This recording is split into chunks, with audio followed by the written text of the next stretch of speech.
The area of Newham is made up of smaller sections which have their own gangs. Because there are so many different smaller gangs, I will not be diving into specific smaller gangs in this case. We will be focusing on the divide of this borough. Newham is often referenced by rappers from there as Northside Newham or Southside Newham. The divide is quite complex, but the gangs in Northside are thought to be allies and the gangs in Southside are thought to be allies. The gangs in Northside refer to themselves as 7th and the gangs in Southside refer to themselves as 6th. These two sides would ultimately end up in a deadly conflict on numerous occasions. In Northside Newham, where rappers such as CB would grow up, the area would have gangs at least dating back to 2003, where a gang known as the E7 Crips would be the earliest iteration of the 7th Gang Alliance, also being a large gang made up of several smaller gangs. For the sake of time, I will not go deep into each specific person and what smaller gang they are in, as there are many members who have not been convicted of crimes. However, I will go through the crimes and events which have been linked to this gang war across Newham. This war has been going on for well over a decade. There may have been tensions and rivalries prior to this event, but this is thought to be the first time that this beef would become deadly. In January of 2009, a tragedy would unfold which would shock the Northside Newham area. A charity event was taking place which was focused on campaigning against knife crime in the black community. This was held at a church. Stephen Lewis, known in the streets as Captain, would attend this charity event.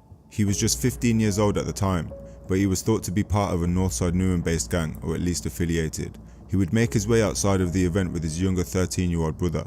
At the same time, a group of Southside Newham members were trying to gain entry into the party to gatecrash it. A boy who was with the Southside Newham group and was 17 at the time would be overheard in the commotion saying, "I've got this thing and I'm going to use it." His name was Chris Mazakeliwa. The Southside Newham gang members would spot Stephen and begin to chase him. Whether this was to do with an ongoing beef between areas is unclear. However, what happened next would change the future of the whole borough of Newham. They saw around 100 young people, teenagers they think, gathered out on this street after this party finished. The party itself was in a church centre next door to the church here in Plaistow, and it finished, as we heard there, at about 10:30, and all these young people were out on the street. Some neighbours have said that there didn't seem to be any tension amongst them. Others have said that they thought something might happen, and of course it did. The police came here on a routine patrol and they discovered this large group that dispersed when they saw them, and it was then that they discovered this 15-year-old boy with stab wounds to his chest. He died just before midnight in hospital. Those two arrests were made only a few hours later in the early hours of the morning. It's not clear whether those that they arrested were part of that large group or not, but the police all day have been continuing their investigation here. They've been looking at the site itself. They've had ladders. Whether they're trying to retrieve a weapon or not, again, we don't know. All we've heard from the police is that they want people to come forward with any information, which with this kind of thing can be difficult. Young people who may not want to come forward for whatever reason, but that's what they need. They need information that could provide a clue that helps them catch the person that killed this boy. A witness who saw the following moments would say that they saw a large group of around 50 to 100 kids screaming and shouting, and there was a lot of running around. In the midst of the commotion, Stephen, who was just 15 at the time, was chased and brutally stabbed twice by Chris. Tragically, Stephen would die from his wounds at the scene of the crime. His 13-year-old brother would witness it, and his sister, who was just 16, was holding him as he lay dying on the floor.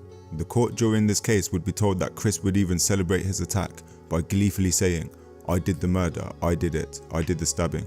This murder of a young boy would seemingly be the beginning of a long and bloody war, which would evolve into the conflict happening today in Newham.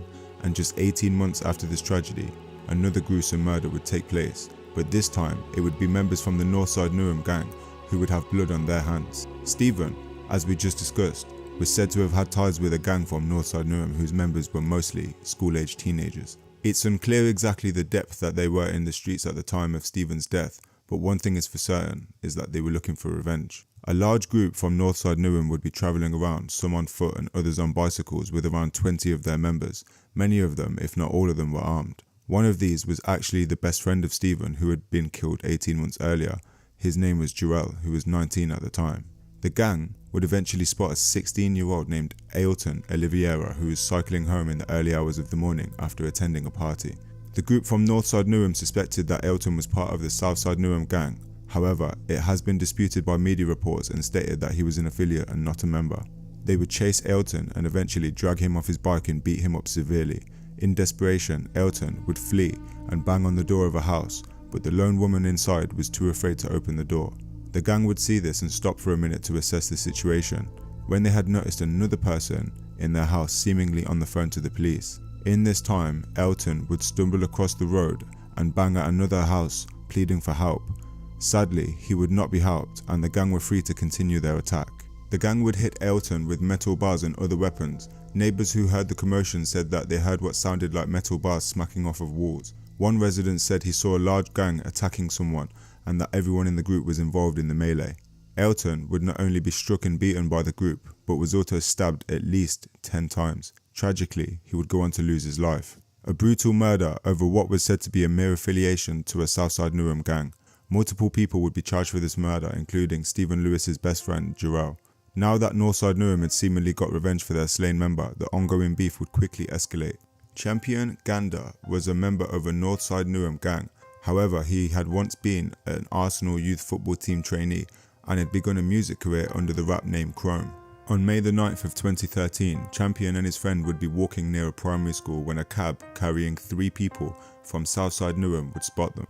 Armani Lynch was one of the 3 men in the cab who had jumped out to confront Champion and his friend. A fight would break out likely due to the confrontation, and during this time Armani Lynch would brandish a knife and would go on to stab Champion's friend Shaquille twice. In a frenzied attack, Armani would also stab Champion at least 11 times outside of a primary school in broad daylight. The primary school children were on a lunch break at the time but would not witness the attack. However, 3 of their teachers would see the horrific incident play out. Armani would quickly flee the area after the stabbings. He would tuck the blood-stained knife up his sleeve before quickly getting rid of the weapon and bloody clothes. Armani was overheard in KFC later on that day, bragging about the stabbings. During the trial of the murder, Armani would be laughing and joking with his friends during court. This would understandably lead to Champion's mother being outraged and stating that Armani acts like he is special and is enjoying life, which is something that Champion is not able to do. But in a crazy twist of events, Armani from Southside Newham would only be given 14 years and charged with manslaughter instead of murder, despite the fact he had a long criminal history and had been previously arrested for having a knife. This is even more shocking considering that the court had even heard a transcript of Armani ringing his friends, telling them to make sure that there was loads of them at court to intimidate the family and the witnesses. Unfortunately, this would not be the last of the brutal attacks that would take place across the streets of Newham. But in 2015, both sides of Newham would see new talents rising, with rappers like Kojo Funds coming from Southside and Jay Huss coming from Northside. This would usher in a new time where beef would become even more known to the nation, due to the fact that these 2 rappers' ongoing issues would spill from the streets into music. Jay Huss would make a diss track towards Kojo Funds where he would rap, "Little Kojo scared, little Kojo stressing, Kojo ran off, left his blessings, left his pride, left his brethren, Kojo's lying, time for confessions, Kojo what, Kojo who, Kojo ooh, I make more funds than you." Jay Huss, real name Mamadou, had been stabbed previously to this by a member of Southside Newham, and a notorious picture would circulate of him throwing up gang signs dissing the area custom house, which is meant to be where the stabber is from. Kojo would use the picture of Jay Huss in hospital for a cover art of his diss track back to Jay Huss, where he would rap in response, "Ah, why you lying though? Mamadou, better lay low when I say so." He would go on to say, "Fuck the other side" in reference to his opposition and saying he'd make someone's chest decline. Although Jay Huss and Kojo were not drill rappers, this musical feud could be seen as the start of a rap beef which would go on to become legendary in the eyes of many UK drill fans. And I am of course talking about the back and forth diss tracks between Northside Newham or 7th and Southside Newham or 6th. There are honestly too many to mention, unless of course you want a full breakdown of every single one, in which case leave a comment below. But it does have to be said that in 2017, back at these times, most UK rappers were not making much money from music. However, with success seen by the likes of Jay Huss at the time and the current success of many UK drill rappers, it does raise the question as to what position many of the people who ended up dead or in jail would have been in if some kind of peace was agreed to. The next person who would go on to lose their lives in this ongoing war may be a name you've heard often. As most drill fans know, in this genre of music, it's very common to reference people who have been killed. Between the 2 sides, I don't think any person who was killed has been mentioned in diss tracks more than who we're about to discuss. On the 2nd of April in 2017 at around 3:20 PM, a member of Southside Newham known as Grinner, real name Ahmed Jar, would go into a shop and purchase a lighter. He left the shop, but he would return 30 seconds later being chased by a person wearing a balaclava and gloves. The person chasing Grinner would end up stabbing him once in the hand and fatally stabbing him through the heart.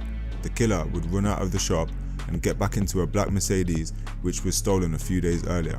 This murder is still unsolved to this day, with the police offering a £20,000 reward for information related to the murder investigation. Rumours would circulate about who the killer of Grinner was, but so far there was no concrete facts to support any of the accusations, and they seem to just be fans of the drill scene coming to their own conclusion. If the name Grinner sounds familiar to you and you can't quite put your finger on why, the reason is because he's been brought up as a way to taunt his friends by several Northside Newham rappers. These include songs by CGE, Trips. Then should've seen the way he crept, but that's all for the cause, of course. Up way back, who's next, who's next? Make a wrong move, get splashed at your locals like when I lost his breath. Sinner and Tweeko freestyle. Oh, let me talk my shit. All the smoke man's giving all the tours I did. How many man more I think? Sangre, no roaring slim and his little bro sure don't swim. S13, 13 freestyle. Tryna show disrespect. I already said fuck 'em. Violate, get back, immediate effect. No, they ain't on nothing. Better talk like ace, bro, killers ain't. C1, 7th plugged in freestyle. You can never be on my PR. Jerk both, gang got both. What's that, bro? Family affair. Heard two snitches still on things. Still don't know what's happening there. Free. Sinner, disrespect 2. Tallest, them man bad as each other. Incredible. Wow. Gang got both grins, one roadski's first is terrible. Shit's got smoked and I fill up his tank. This got both same month, it's horrible. Rewind back couple months that year. Grins got done in the shop, historical hurts the costume. Skanks got skanking, he got shanked. I chased Scotty to Timbuktu. If he wasn't so fast that day, Grinny he would've came and bucked you. Yanko, jail freestyle. Ahmed Jar still lives in my lungs. No one gets me high like Grinner. His mum misses him so much, but she can't see him unless it's a picture. Cause he got stabbed and his torso opened up like the legs of Jamie's sister. Yanko, Custom K. There's a pool of blood from killings, and check out the news who's winning. Yang said let's raise hell while Grinner's in hell with his younger sibling. S13, plugged in freestyle. But there ain't riding, I don't understand what all the hype is. My right hand got a bit still smiling, up and lighting. Yanko, painting a picture. 3JT, he's riding a bird. These birds have wings but they don't fly. Got killed in his local shop. The shopkeeper just left him to die. Yanko, hurting's fun. Bro caught 2 special Ks. We might as well call him a serial killer. Say that your gang mash work on my batch, but I bet you couldn't put it on grim. I heard my...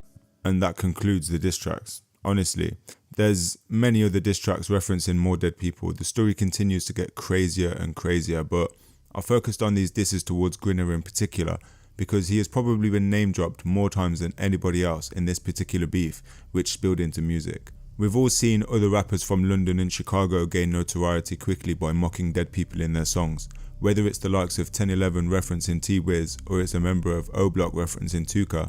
It's clearly become a huge trend to disrespect dead enemies in the drill genre.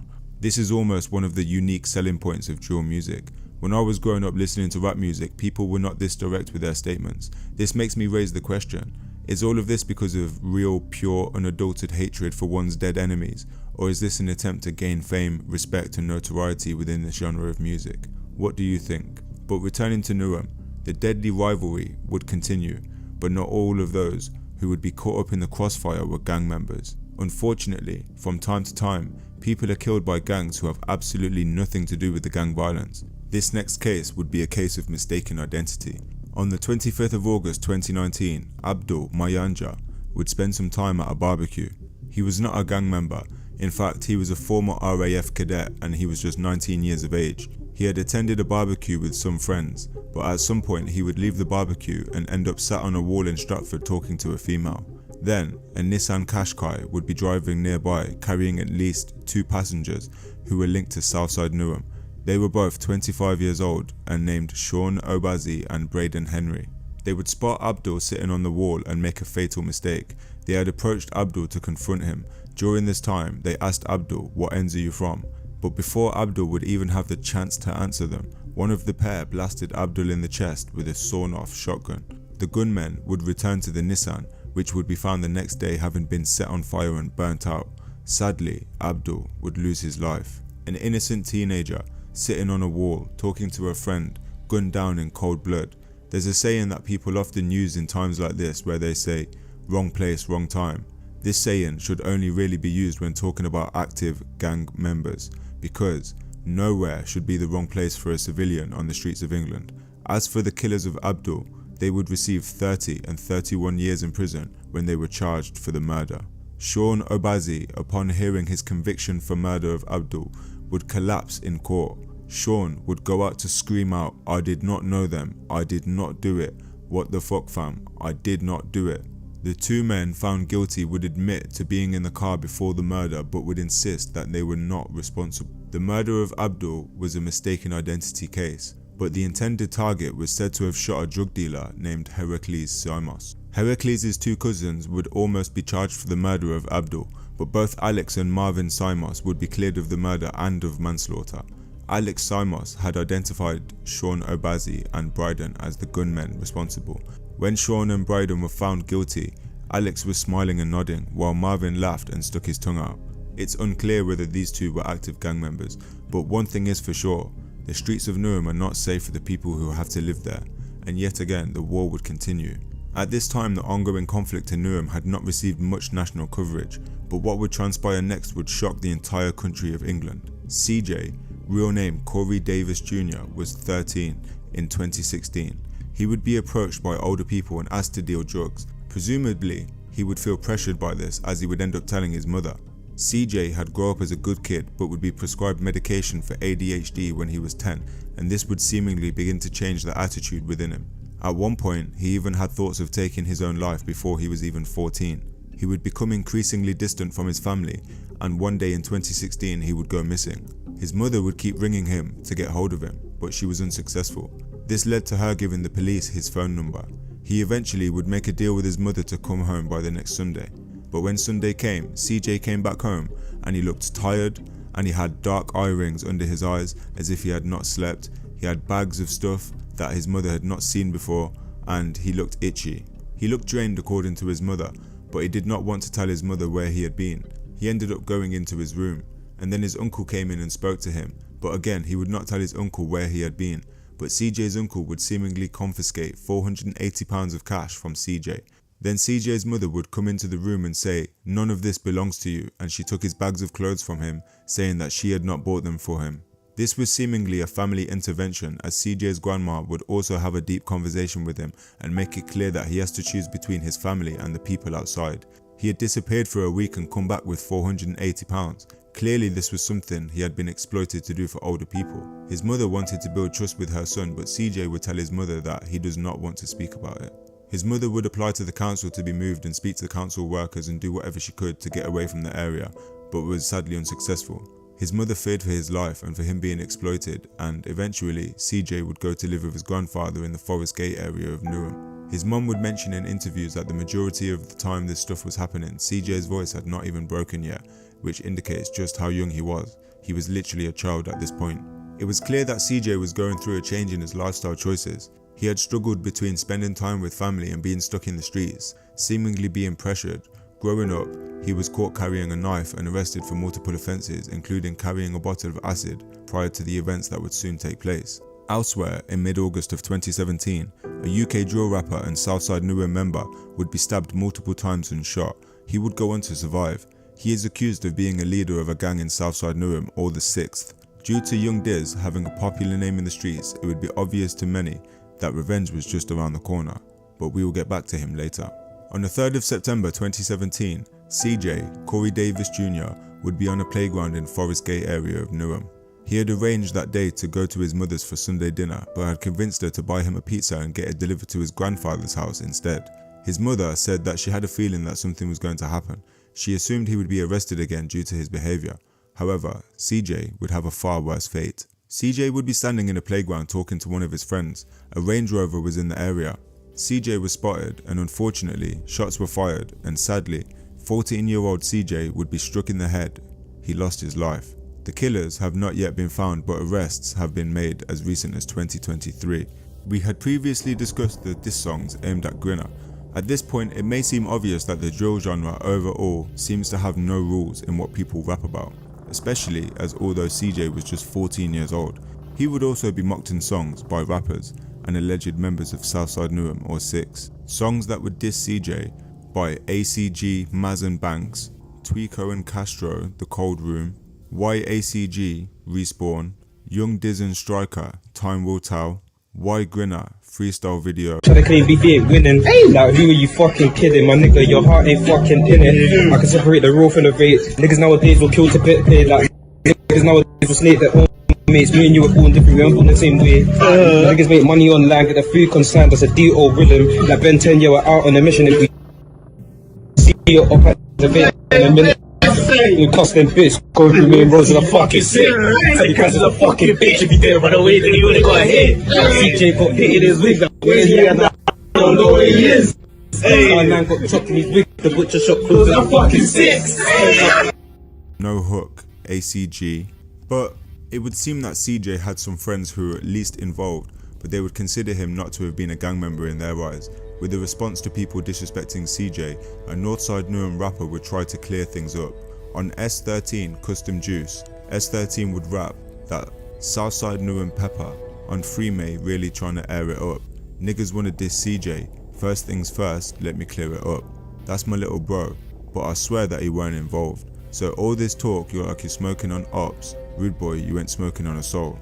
After the murder of CJ, rapper Young Diz and prominent members of Southside Newham known as the Twins would be arrested for this, but would be released not long afterwards. Again, this would turn into a tale of revenge. CJ's friends would set out to kill. The war in Newham would continue. As we may have seen, music would still be used by both sides of this ongoing beef, and you might wonder how people could be so heartless to name a 14-year-old boy being murdered disrespectfully in a song. There is no real way for the average person to contemplate why, but in the words of the self-proclaimed devil himself, Young Diz, he would have a question to ask about people's thoughts on him dissing CJ. He would ask, what about Promise? That guy's a civilian in Ent. And he's referring to a young man named Promise in Kenda. Promise, much like CJ, would have been referred to people in his area as a civilian, or at least somebody that has very, very loose ties to gang members. On the 14th of February in 2018, various members of a Northside Newham gang would steal a BMW from a woman.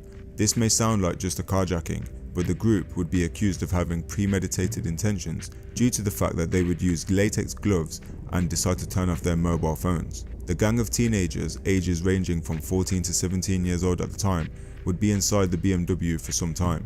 One of the passengers was wearing a tag monitor on his leg due to being involved in previous drug dealing offences. The gang would search for their enemies and in what seems to be a case of mistaken identity, would see the then 19-year-old Promise walking along the pavement with his two friends. The car approached them from behind and would drive into Promise in an obvious attempt to injure him. Promise would be forced onto the bonnet and would attempt to flee from the attackers, but the attackers would burst out of the car and chase Promise. They were armed with at least one knife. Promise was caught up to and cornered by the gang.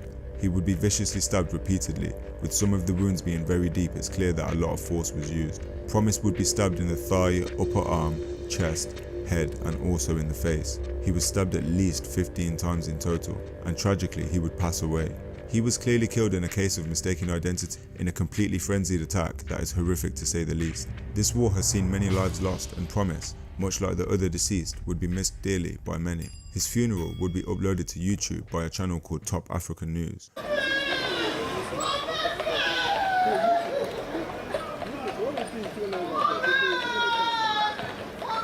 Just come on, please.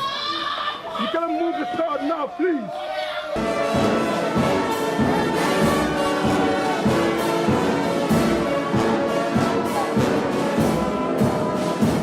To teach Demain, us ça sera qui? Et ça sera comment? And then tomorrow, what would it be like? Que la gloire soit rendue à Dieu. I think it's important to show the reality of how this lifestyle goes. Sadly, the fact remains that street beefs, which may have started from petty disputes, can turn so deadly that whole communities are not safe in the streets that they live in for generations. Promise has lost his life without even being involved, and his killers would not be free in the streets for long. In fact, they would go on to be sentenced to a range between 14 and 18 years, and one of these happens to be another name that many drill fans will know. His name is Vando. Vando is pictured here at the funeral of CJ. It's crazy how CJ was known to be a civilian who is not an active gang member, and so is Promise, yet in a presumed attempt to get revenge for CJ, he would actually end up killing a civilian. As we have seen before, music has played some part in all of this, whether it's been used as a form of artistic expression about reality or used as a taunt to provoke enemies. The reason the name may be familiar to drill fans is because Vando gets a lot of shout outs by his assumed friend Yanko on drill tracks, with one song even being named Free Vando. Songs that he was shouted out on include Free Vando by Yanko, KZ and Yanko Can't Rate, Yanko No Hook, Yanko Light Work Freestyle. As crazy as all of this is the reality for many of these artists in the UK drill scene. Not only do they use music as a way to provoke enemies, they also use it as a way to show respect to their friends and dead friends. As time would pass, artists would see much success, one of those being CB, hailing from Northside Newham.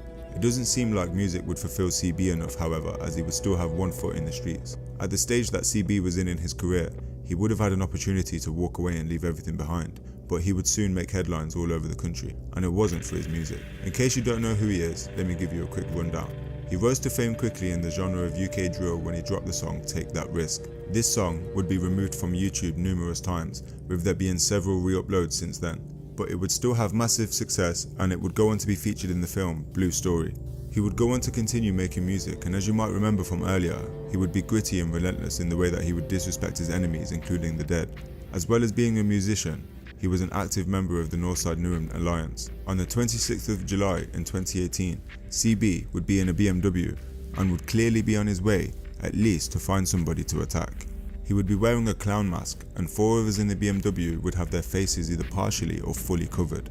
All 5 of them would be wearing gloves. CB was armed with a shotgun, and there were also knives, an axe and a machete on the others. This could have been the end of one or maybe more people's lives that night, but the police would have other plans. At some point on the car's journey, the police would pursue them. CB would for some reason decide to point the shotgun at the police, with the police reacting frantically. Shotgun!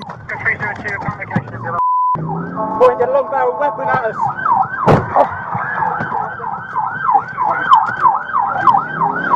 Eventually, the car came to a stop and the occupants had run away, but 4 of them were caught. One man did manage to escape and remains free to this day. CB and the 4 other men would go on to receive 23 years each in total. They were all known to have criminal records and said to be involved in the Northside Newham gang. This would not be the end of CB's music career, however, because later on that year he would release an album, and then sometime later he would release a joint project with none other than J Hus. It would seem that J Hus would keep himself relatively far from the gang activity, and this would keep him out of trouble for most of the time, but he did have some issues going to prison for carrying knives. Young Diz, who is in the opposing Sits gang, aka Southside Newham, would be next to find himself in legal troubles. This would go on to be such a huge story that Young Diz would literally have a documentary made about him due to accusations against him for exploiting young people to do crimes on his benefit. How did yet another drill rapper make such an impact on the country to where he became a household name for being at a time the most disrespectful rapper in the whole of the country and a serious gang leader who would end up showing that his dark side does not just show through music? Young Diz would lose his mother at a very young age. This would clearly impact him in a huge way. He would rap about her in a heartfelt Tim Westwood freestyle.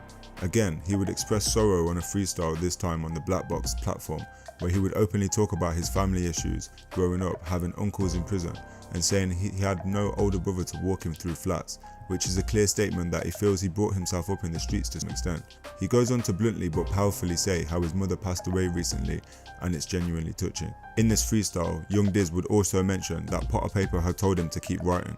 It's a shame that he never listened to that advice and took the latter advice from another friend telling him to keep writing. He was clearly showcasing a talent for music and would continue to do so. However, it wouldn't be an introspective, heartfelt rap career going forward. At some point, Young Diz would become known as the devil of drill for his disrespectful lyrics. This change up of style of music seems to have symmetry of how he would act in life, considering the case that he would soon be found guilty of. As we discussed earlier, Young Diz was stabbed several times and shot in one single occasion. This kind of trauma, losing a mother, and being in a gang-infested streets of Southside Newham for most of his life, would seemingly spur him to spiral out of control. The police would say that Young Diz had spent a number of weeks grooming young teenagers by buying them food and even lending them money before eventually encouraging them to engage in torture. They said that Young Diz used drill music to glorify crimes to teenagers as young as 14. He would tell them that drill music is real life, not art. According to reports, this would entice them to leave behind a life of school, football and normal activities to seek a life of crime. For an unknown reason, young Diz would convince a group of these kids, 2 14-year-olds and 2 16-year-olds, to assist him in a kidnap. But this would be of another teenager, a 16-year-old boy. So on the 2nd of August in 2018, one of the teenagers made contact with the 16-year-old and they agreed to meet. Young Diz and the 4 teenagers pulled up to meet him in a Ford Mondeo. The 16-year-old was immediately punched in the head and body and told to get into the car. While in the car, he was threatened with a machete and he had 2 plastic bags tied over his head and secured with a rubber band. At this point, the 16-year-old was sure that he was going to die. He was driven to the home of one of the teenagers, where he would be humiliated and tortured. He was forced to take off his clothes as young Diz filmed him and threatened to cut him up. The 16-year-old was then hit with a metal pole over his face, arms, legs and back, causing cuts. Young Diz tried to pour boiling water on him, but for whatever reason was not successful. But he would make the victim swallow a cannabis joint and make several threats involving scissors. I'm sure we can use our imagination for that one. His parents were called and he was forced to beg for £1,500 to be released. The gang would bank on the idea that he would not snitch, but he was scared for his life and he would tell his family what happened. This would lead to all 4 of them being arrested. Young Diz would be sentenced to 12.5 years for these crimes, and the teenagers would get off of sentences ranging from 2.5 years to 3.5 years. 2 of the youths in the case with Young Diz would be released in 2019, and just a couple of weeks later, they would show that the Youth Offenders Institution did not reform them whatsoever. The 2 teenagers both had tag monitors on them. However, according to reports, they were looking for revenge due to an older fellow gang member having been stabbed a few days prior. In the afternoon of August the 26th in 2019, the 2 teenagers would be driving a stolen Ford, wearing black clothes, latex gloves, and having their faces covered. They would set upon an unsuspecting 18-year-old named Santiago Angelo, aka Star 9. Santiago was said to have links with Northside Newham gangs. However, this has been disputed by the gang and even by his family about how deep he was involved. He had been arrested in 2018 for a stabbing but was not seen to be gang related, and members of the gang would post on Snapchat around the time that he was not Mandem, referring to the gang as Mandem. Santiago's friend would run away from the scene and make his way to his nearby home out of fear. Santiago, however, would not be as lucky. The 2 teenagers would attack him with machetes in a savage attack where he was slashed and stabbed multiple times in the neck and back. He would be heard screaming, "Help me," but tragically, he would collapse on the pavement and go on to lose his life. The 2 teenagers would go on to receive 16 years and 18 years, making both of their sentences as long as the time that either of them had been alive. One of the attackers would allegedly be overheard while on remand bragging to inmates, saying, "The machete got stuck in his head, yeah, the blood splashed on my face. When I pulled the knife out of his head, the blood was a mad thing. Then I shanked him again. It was funny, my man was laughing." One of those listening responded, "It's like music to my ears." Then he said, crying for his mom, and mockingly imitated him, shouting in a high voice, "Mummy, mummy, mummy." Prosecution, Mr. Hallam, told jurors the other prisoners were laughing and pretending to fall over from laughter. It's crazy how just 2 weeks after these kids are released, not only are they out killing somebody, but one of them seems to show absolutely no remorse. Shootings and stabbings would be all too familiar to the residents of Newham. This would not be the last time that this gang war between Northside and Southside would have deadly results, and yet again, another innocent civilian would be caught up in the crossfire. 4 members of a Northside Newham gang would be looking for their enemies on the 26th of April in 2020. It's clear that they were looking for somebody due to the following facts. They had turned off their mobile phones, they were in a stolen car with fake license plates, a sock was used to stop fingerprints being put on the steering wheel, and the gang had each carried with them a change of clothes, with 2 of them wearing sunglasses and masks. The gang would drive around and eventually spot somebody they assumed was a rival gang member. This moment is captured on CCTV. The man depicted in CCTV would escape from the attackers. However, the Northside Newham gang were not satisfied with this yet, so they continued their search. They would spot a second man and clearly spend some time checking him out, but it's believed that they abandoned the idea of attacking him because he looked older than the average gang member. While the gang was driving around, a young man would be seen leaving his home to go to a local shop at around 10:32. His name is David Gommer. At the time, he was a 24-year-old university graduate who worked for the NHS. His mother had also worked for the NHS, and sadly his father had recently passed away. On this night, It was only 2 days away from his father's funeral. The gang driving around would eventually spot David on the streets of Newham while he was walking and on the phone to his girlfriend. The gang would jump out of the car and approach him, asking, "Where are you from?" which was heard by David's girlfriend while she was on the phone. The gang would attack David, who was just moments away from his house. David was stabbed 10 times by the gang. He would stagger to his front door and would collapse. Sadly, he would die just 2 days before his father's funeral. 4 men have been convicted of the murder of a 24-year-old NHS worker, David Gomo, in what prosecutors described as a frenzied attack. The court heard Mr Gomo was randomly attacked by a gang as he walked to the shops in April last year. Libu Duseko reports now from the Old Bailey. A random murder of a young man with ambitions to make something of his life. Police say NHS worker David Gomo was killed by 4 men connected with a gang from North Newham simply because he lived in what they saw as enemy territory. 19-year-olds Mohamed Jallo and David Toure, 23-year-old Vanya Koulibaly and a 17-year-old who can't be named for legal reasons were convicted after a 6-week trial. David Gomo was a smart, hard-working and dedicated young man. He had graduated from university and worked at the NHS. David had no gang links and was loved by many. He was murdered at random during a frenzied attack during the first pandemic lockdown.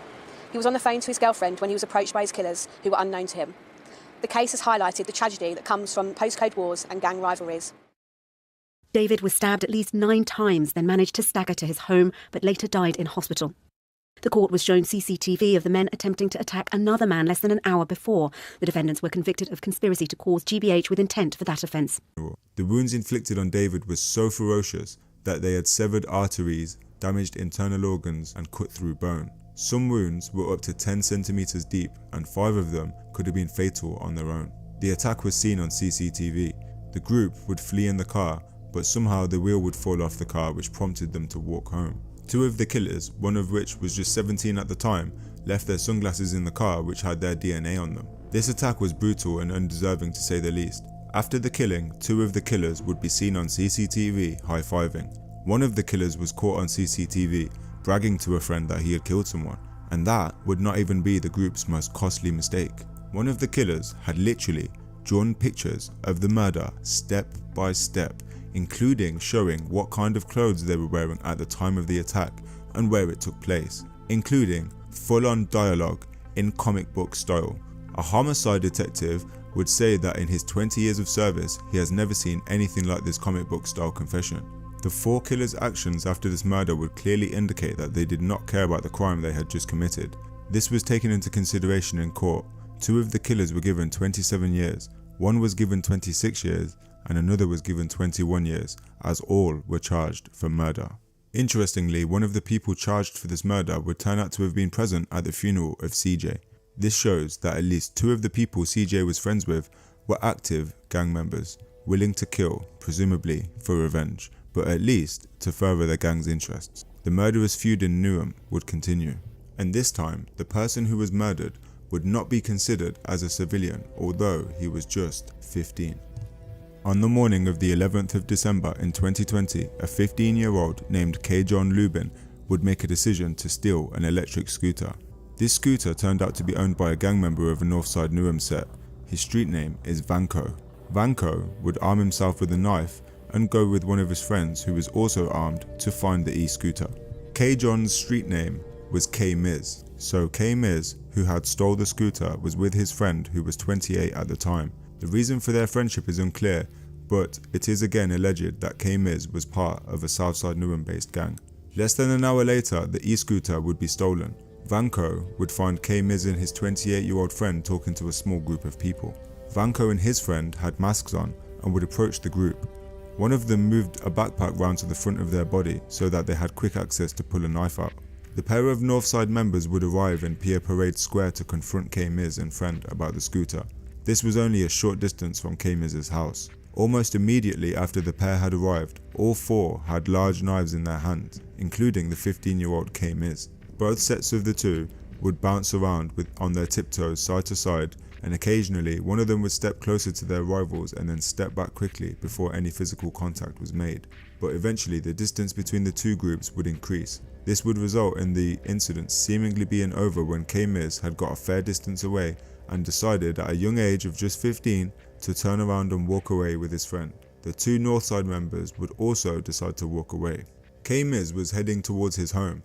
Both he and his friend had put away their knives. They had begun to cross the road in an attempt to leave the area, but the two 17-year-old Northside members would change their mind about the retreat and would soon decide to follow K-Miz and his friend. There was some shouting and somebody had shouted, "Wait there," which was presumably Vanko or his accomplice. So Vanko and his friend would sprint towards K-Miz and his friend at full speed. Somebody would shout, "Run," but at this time it was already too late. K-Miz would see the attack coming and pulled out a knife from his coat and swung it at one of the Northside members. He would graze the cheek of one of his attackers, but would be stabbed twice. He and his friend would flee the scene and would make it into a local Nisa shop hoping they were safe, but K-Miz would collapse in the shop.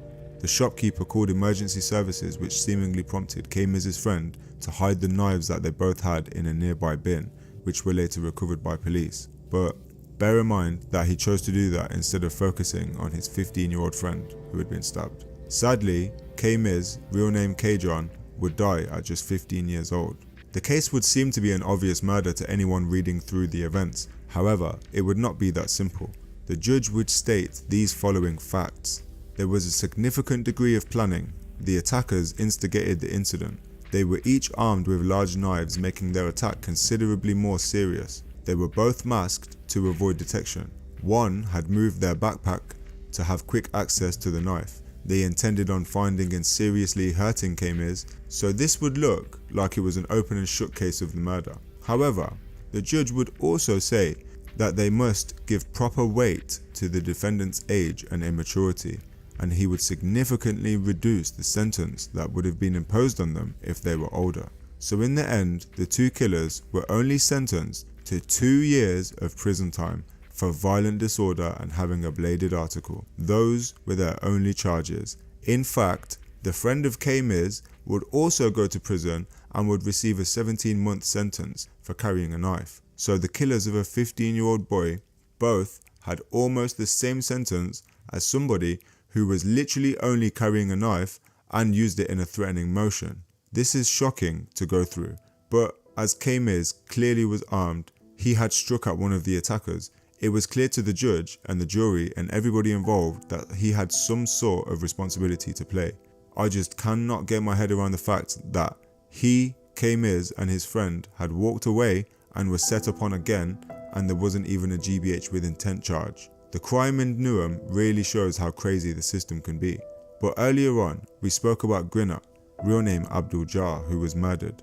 Some of the lyrics that I showed previously spoke about both Grinners being murdered. And in a tragic tale, Grinner would not be the only person in his family to die due to this ongoing war in Newham.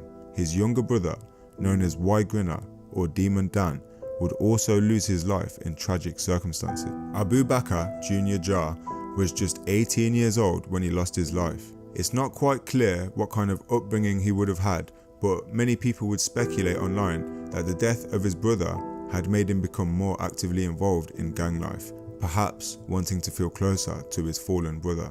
He would seemingly spend a lot of time with active gang members of Southside Newham. Doing this and taking on the moniker of Y Grinner would make him a target by itself, but he would also have snippets of a rap video where he would diss the deceased rival. Try to claim BB ain't winning. Like, who are you fucking kidding? My nigga, your heart ain't fucking in it. I can separate the raw from the vape. Niggas nowadays will kill to pay. Like, niggas nowadays will snake their own mates. Me and you were born different, we weren't born the same way. Niggas make money online, get the food consigned. That's a DO rhythm. Like Ben 10, we're out on a mission. If we see you up at the vape in a minute. You cuss them bitch, go through main roads and I'm fucking sick. Tell you guys is a fucking bitch. If you didn't run away, then you would've got hit. CJ got hit in his wig, like, where's he at now? I don't know where he is. My man got chopped in his wig, the butcher shop closed and I'm fucking sick. Their father would state that Abu Bakr, who was 14 when his older brother Grinner was killed, took the loss of his older brother badly and would repeatedly call his brother's mobile phone, praying that he would pick up. He was once a talented footballer who had played for Crystal Palace Academy. He also had a plan B of getting into property if football didn't work out. A friend who grew up with him said that he lost all motivation due to his brother's murder. His father, Mr. Jar, would say that he was a very quiet boy and then his behaviour started to change around 16. Due to not going to school through COVID times and the pressures of modern day life for teenagers, especially in that kind of environment, he would seem to spend more time in the streets of Southside Newham. Proof is that he would be spotted on social media chilling with Newham artist Young Bane.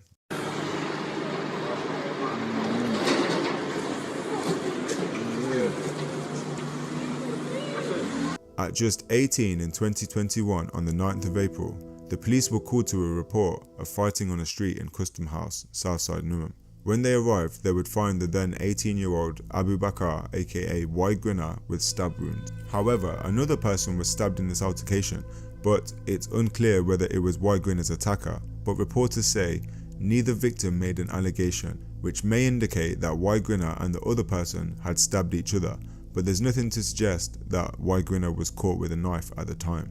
After this took place, he would be taken to hospital and let out with pretty much no more intervention. It must have been known that he was the younger brother of a known gang member who was killed and would be targeted himself, but it seems like there was not much done in terms of prevention for the upcoming events that would take place just a couple of weeks later. So on April the 26th of 2021, Y Grinner would be ferociously attacked again, just yards away from his home. 9 people have been arrested and are being charged for being involved in this crime, showing that there was likely a lot of planning and coordination to get to him. Around 2:40 PM, Y Grinner would be standing outside of his home address on the corner of another road. A dark SUV type Jeep would pull up next to him. Y Grinner would appear to approach the passenger side of the car.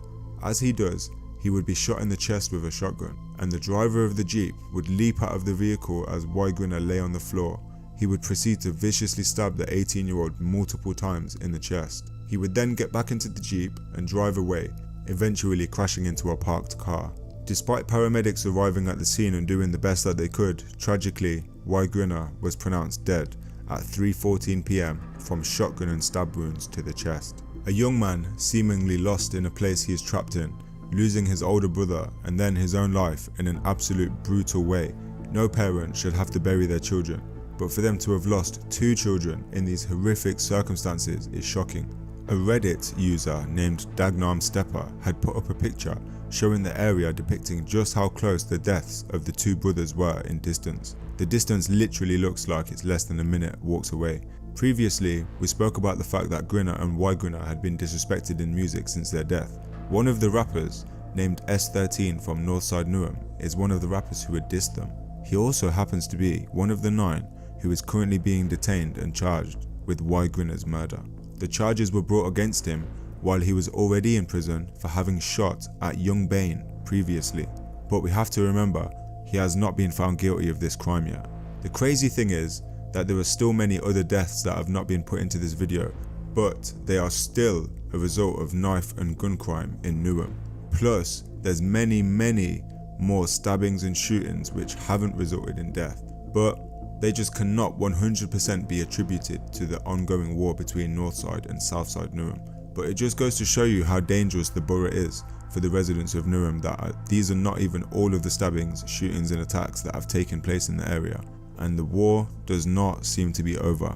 There's still back and forths, whether musically or physically, with tit for tat stabbings and shootings to back and forth disses between rappers in the UK like Potter Paper, AB and CB, allegedly throwing indirect.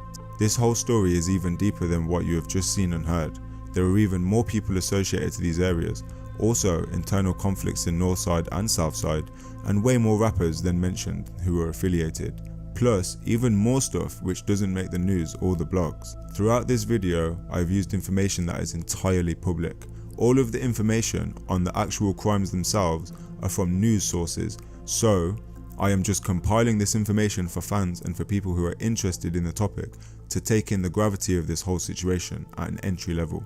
To go through and understand what these people are living like and how dangerous it is impossible unless you are a resident living in these areas or in similar circumstances. Newham might just be one of the craziest places in England. Southside Newham versus Northside Newham. This bloody gang war has involved rappers such as J Hus, CB, Young Diz, Yanko, AB, Kojo Funds, Young Bane, S13, Striker, and arguably even Potter Paper and Mover.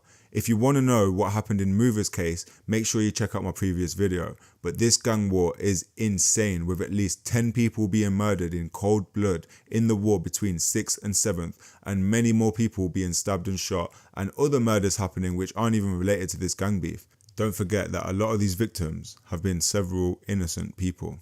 But if you are someone who's looking to make a change and you don't really know where to start, Drop me an email or DM me and I will try to advise you as best as possible if you need help with building a CV or how to find work or how to get back into education. I know it doesn't seem like it, but trust me, there is always a way out. You have been watching Underworld Unmasked. But anyway, where should we go next? Comment below what wars, gangs or other criminal type content you want to see. Are you liking the long form content or do you want to stick to the videos that are really short? All feedback is much appreciated. Till next time, peace.